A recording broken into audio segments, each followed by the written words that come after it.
बहनों एवं भाइयों, बृहस्पतिवार का व्रत देवगुरु बृहस्पति की कृपा प्राप्त करने के लिए किया जाता है। इस व्रत से धन, सुख, समृद्धि, संतान सुख और वैवाहिक जीवन में मधुरता आती है।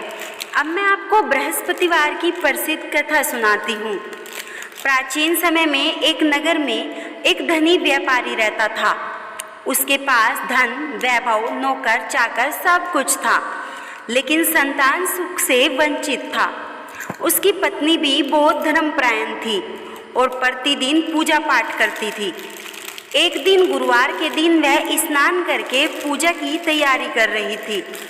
तभी वेश बदलकर बृहस्पति देव स्वयं भिक्षा मांगने आए। व्यापारी की पत्नी ने उन्हें भोजन कराया और आदर से बैठाया। प्रसन्न होकर बृहस्पति देव ने कहा, हे देवी, मैं तुम्हारे घर आया हूँ।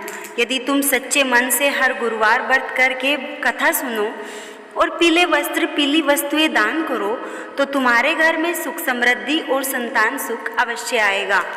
स्त्री ने नम्रता से कहा, भगवान, मेरे घर धन है पर संतान सुख नहीं, कृपा करें।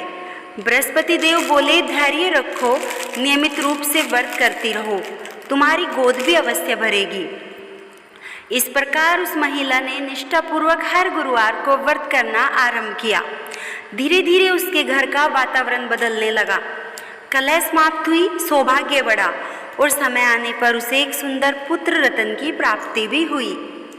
कहा गया है, इस व्रत से संतान सुख, सुख शांति और लक्ष्मी की कृपा मिलती है। घर में दरिद्रता, क्लेश और अभाव दूर हो जाते हैं। दाम्पत्य जीवन मधुर और स्थायी होता है। इस दिन पीले वस्त्र पहने, केले के पेड़ की पूजा करें और जल अर्पित करें। भगवान विष्णु और बृहस्पति देव की पूजा करके पीली वस्तुएं, चना, दाल, हल्दी, वस्त्र, फल आदि दान करें। कथा सुनने के बाद प्रसाद बांटें और व्रत पूरा करें। अगर आपको ऐसी ही कथाएं सुननी है, हमारे चैनल को सब्सक्राइब करें।